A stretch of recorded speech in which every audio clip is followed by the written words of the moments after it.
Sir గారికి, RDO గారికి, DLDO sir గారికి, ఇతర పుర ప్రముఖులకు, ఆలయ ప్రధాన అర్చకులకు, ఇక్కడికి వచ్చేసిన పెద్దలందరికీ కూడా నా హృదయపూర్వక నమస్కారాలు తెలియజేసుకుంటున్నాం.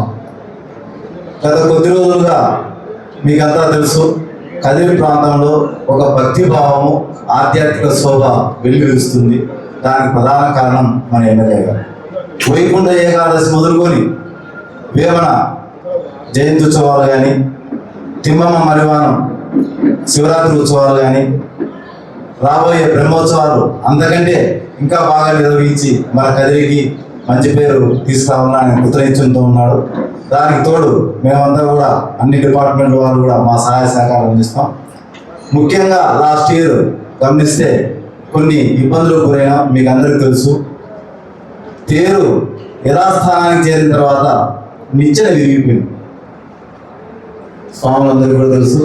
ఏదో ఆ రోజు నిజంగా అప్పుడే అదే సందర్భంలో వైకుంఠ ఏకాదశి తిరుపతిలో చాలా మంది తొక్కిసలాట్లు ఇది కావడం జరిగింది. ఆటోమేటిక్గా మనం భయపడిపోయినా వాస్తవంగా. ఆ దేవుడు నరసింహస్వామి ఆ రోజు కాపాడి ఒక ఆల్టర్నేటివ్ రూట్ చూపించి ఏదో చేయడం జరిగింది. అది ఎట్లా అనేది కొంచెం మీరు ఆలోచించాలి, ఈవో గారు సంబంధిత ఇది. తర్వాత యథాస్థానానికి రావడానికి తేరు బయలుదేరినప్పటి నుంచి ప్రతి సంవత్సరం 1 గంట అంటే మహా ఎక్కువ అని స్థానికులంతా చెప్పుకుంటుంటారు. కానీ 3 దాటిపోయింది సార్ లాస్ట్ టైం. అది కూడా కొంచెం గమనించాలి.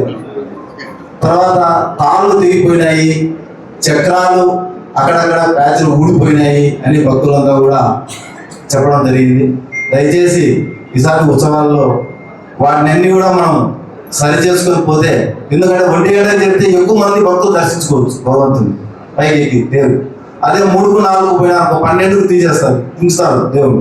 చాలా మంది భక్తులు నిరాశతో ఎనిమిదిరిగిపోతారు. అందువల్ల దాదాపు సాధ్యమైన వరకు సకాలంలో అన్ని పనులు పూర్తయ్యేట్టుగా చేసుకుంటే బాగుంటుంది. అంతేకాకుండా ఈసారి మేము కూడా ప్రత్యేక చొరవ చూసుకొని భక్తులకు క్యూ లైన్లు కానీ, నెక్స్ట్ దొంగతనాలు జరగకుండా కానీ, ట్రాఫిక్ అంతరాయం కలగకుండా కానీ ఒక పకడ్బందీ ప్లాన్తో ఉన్నాం.